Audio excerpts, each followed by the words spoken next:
Maana tumezundua miradi miwili za maji.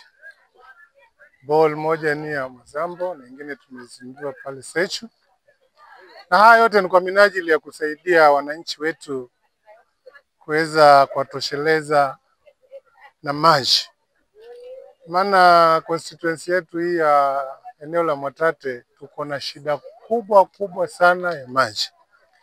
Na nataka kuchukua nafasi hii kwanza kumshukuru Rais William Samoei Ruto kwa kutupatia ufadhili wa hizi miradi miwili. Zimekuwa ni miradi za muhimu sana, maana tukiangalia hapa Mwazambo ni area yote hii hawa watu wako na shida ya maji. Wanatembea distance ndefu sana kupata maji. Mara nyingine hata kwa sababu hata mashuleni hakuna maji, watoto nao wanarauka asubuhi kuchota maji waende nayo shuleni.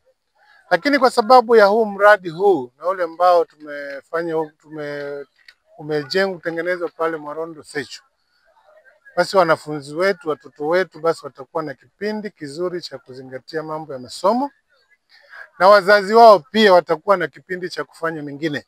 Maana wakitoka asubuhi na wachukua karibu masaa 2-3 kwenda na kurudi. Sasa mambo mengi ya kimaisha ya siku baada ya siku hayafanyiki. Kwa hivyo nataka kuchukua nafasi hii tena kushukuru kwa SWOTA kama implementing agency kwa kujishughulisha kututafutia contractors wazuri, wakahakikisha kwamba hii miradi imefanyika kwa njia nzuri na tena kwa wakati mzuri. Na hivi unavyotuona tukiwa hapa tumeshuhudia kabisa maji mengi ambayo ni mazuri yaliyotoka kwa hizo boreholes mbili. Kwa hivyo ombi langu tu ni kwamba tuendelee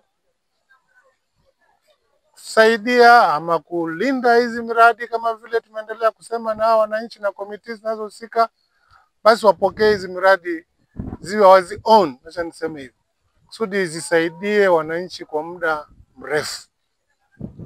La pili ni kuendelea kuomba Mungu pia atusaidie, atupe kibali, maana bado maeneo mengi ya Mwatate hayana maji.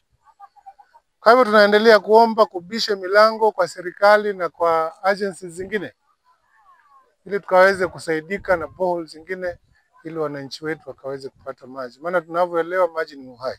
Bila maji hakuna uhai. Kwa hivyo nataka kushukuru mwenyekiti tuko naye hapa, tuko na board, tuko na viongozi wengine hapa ambao tumeendelea kuwa pamoja na wao kushuhudia haya makuu ambayo yamefanyika kwa watu wetu wa Mwazambo Bura Ward na watu wa Mwarondo Chavia Ward. Kwa hivyo ombi langu ni kuomba tu kwamba tupate ufadhili ili maeneo yote ya Mwatate yaweze basi kutoshelezeka kwa njia ya kupata maji. Maybe kama project hii ya Mwazambo, in terms of population, wana ikitoka hapa kuna kwanza shule. Tuko na shule inaitwa Kituma Secondary. Hiyo shule iko na wanafunzi wengi. Tukiangalia haya maeneo haya tuko na wananchi wengi. Tunaweza sema maybe up to, in terms of population, maybe 5,000 people.